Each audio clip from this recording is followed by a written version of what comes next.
My fellow runners, Mizuno has arrived. Today we're going to be talking about the Mizuno Sky 8. This is a first impression video. We'll talk about the specs, the upper, the midsole, the outsole, what it feels like to run in the shoe, and how it compares to other shoes in the same max cushion category. Okay, for the specs, the Mizuno Sky 8 comes in at 9.8 ounces in my men's US size 9 or 277 grams. It seems like a little bit of a heavier weight for a daily trainer, but not necessarily for a high or max cushion shoe, which this is because there is 42 millimeters of stack in the heel and 34 in the forefoot, giving us an 8 mm drop. For the upper, it is eco-friendly, and breathable and lightweight, completely forgettable, just how I like my uppers. For the outsole, we've got something called X10.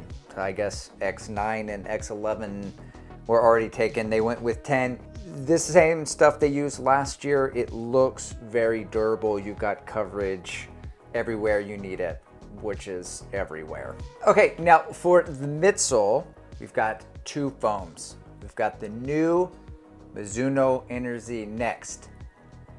Percent? No, it is not the Next Percent. It is Mizuno Energy Next. It's the same foam that is in the highly touted Mizuno Neo Vista, which I love, and I've got over 100 miles in, and I'm gonna do a review and a shoe battle with the Hoka Skyward X. That one's coming next week. Anyway, juicy foam, EVA, but still juicy, cushiony, bouncy, love it. The other foam is the Mizuno Energy foam.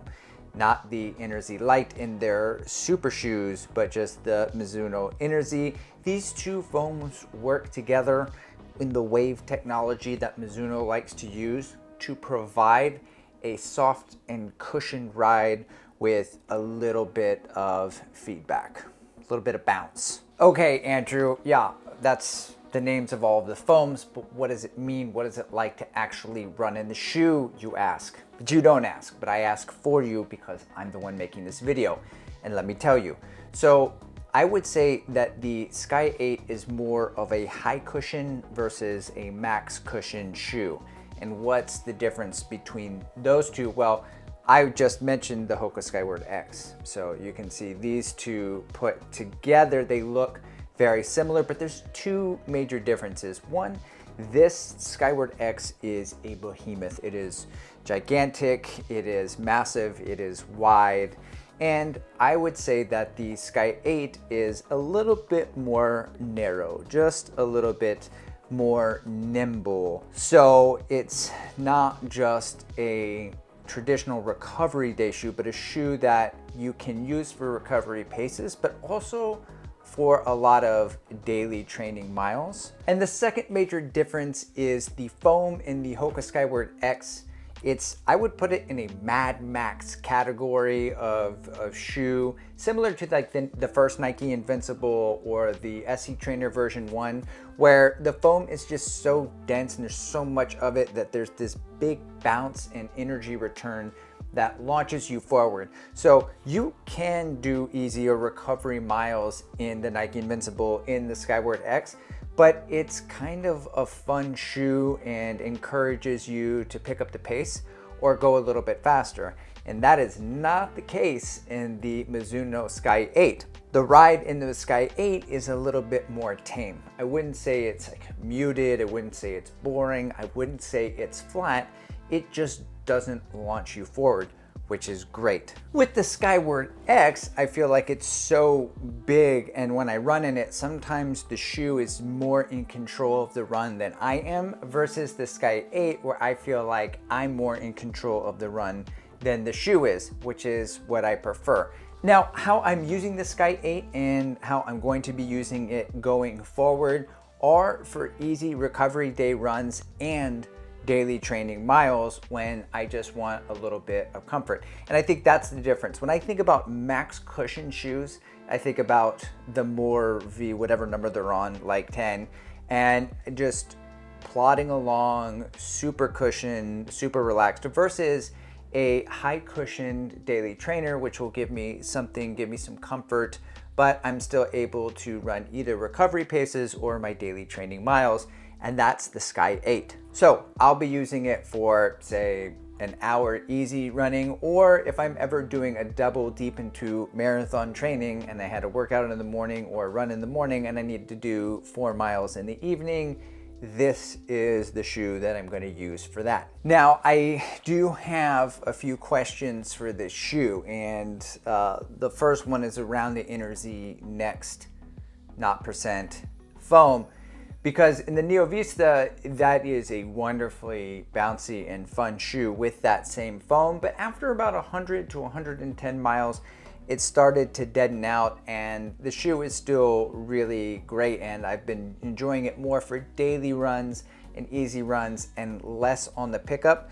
And that's not necessarily something to be concerned about with this foam, because I'm not going to be picking up the pace with the Sky 8. However, I do want to look at that Inner Z Next foam to see if it does lose a little bit. Now, the ride, the Inner Z Next in this shoe, I feel a lot more in the heel. So if you're a heel striker, you're gonna feel that cushion when you land here. Now in the forefoot at 34 millimeters, while that's still a substantial stack height, you do feel some more, it's a little bit more firm up front, and you get more of the ground contact feel, which I particularly really like in a shoe. The second question I have for this shoe is the price, $170. And I guess it's the first question about the durability of the foam, which then informs my second question, which is $170 worth it? The outsole certainly has the durability, and if the midsole can carry it 400 or 500 miles, then I think the price $170 for a high cushion shoe seems to be worth it. It's around that same kind of price as the 1080 V13 and other high cushion shoes are from competitors. Lastly, for the disclosures, Mizuno did send me these shoes, and I'm going to tell you really quick about that journey, because I asked them for these shoes because I bought some Mizuno shoes and I love those shoes so much that I became a fan of Mizuno. I guess started running in all of their shoes. So I was on Amazon one day, saw the Wave Rebellion Pro 2, purchased it because it was on sale, ran in it, loved the thing. Then the Neo Vista came out. People were comparing that shoe to the New Balance SE Trainer version 1, which is one of my favorite shoes of all time. So I reached out to Mizuno. I asked if they could send a pair. They did. I love that shoe. That review is coming soon. And I was like, man, I think I'm a Mizuno guy now. So I got on Amazon and I saw that they had the Wave Rebellion Flash 2 on sale, purchased that, and it was amazing. And then I saw the Sky 8 was coming out, and I was like, Mizuno, yo, I'm running out of money because I'm buying all your shoes. Can you help me out? Help a guy out and send me the shoe for review. And they did. So thank you, Mizuno, for sending that out. Am I biased? Yeah, probably. I don't like the Sky 8 because they sent it to me. I like it because it speaks my language. It sings my song. Our chakras are aligned. And so I would give this thing a yes. It's a yes for me, dog. Keep the same energy. Work on being better when I'm 70. Your drip is just a water spring. You know I drip different, just the 7 seas. I deal with life different.